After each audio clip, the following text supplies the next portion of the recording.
forgiveness is not a verb. You know what I mean? It's not doing something. It's an attitude that we have. And that's what this is about. See, that's what we've gotten very confused about when it comes to forgiveness.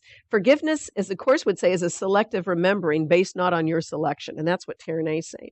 I'm willing to see them as God sees them. That has nothing to do with changing a form.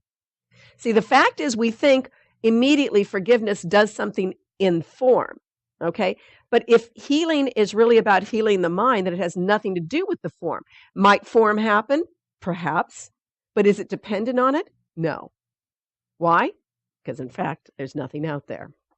So everything is a thought. If you are truly changing your thought, then effect, which is what comes from changing cause, which is thought, will change accordingly. Now, so that's where we get real confused. This has nothing to do with changing any form. And it's a hard thing for us. But not always is that the answer.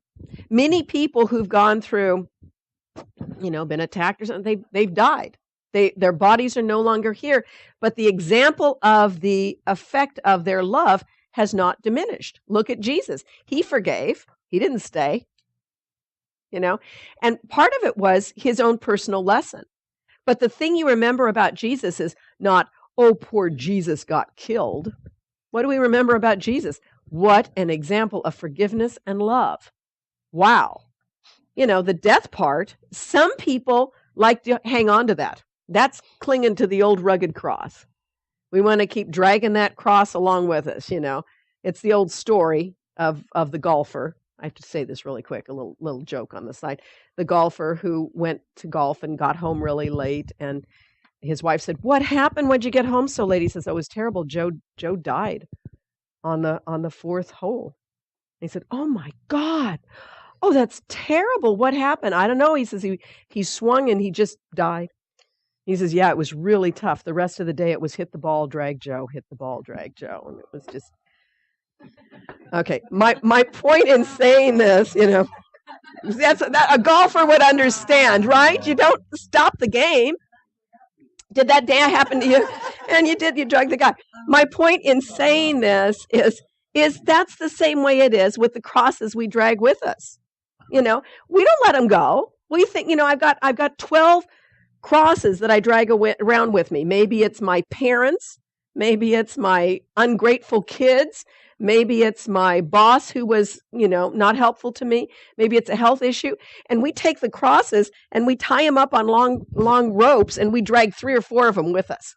That's kind of what we do. We drag it along with us, and it's debilitating to us. It's slowing us down, and we do not have to have it. Now you might say, well, what does forgiveness have to do with that? Well, it begins to show us the unnecessary use of that cross. Let's get rid of that one. I no longer need to be crucified by that. Maybe it's my righteous indignation. Maybe it's my anger about what my parents did to me. At some point, we have to realize you can't blame your parents for the rest of your life.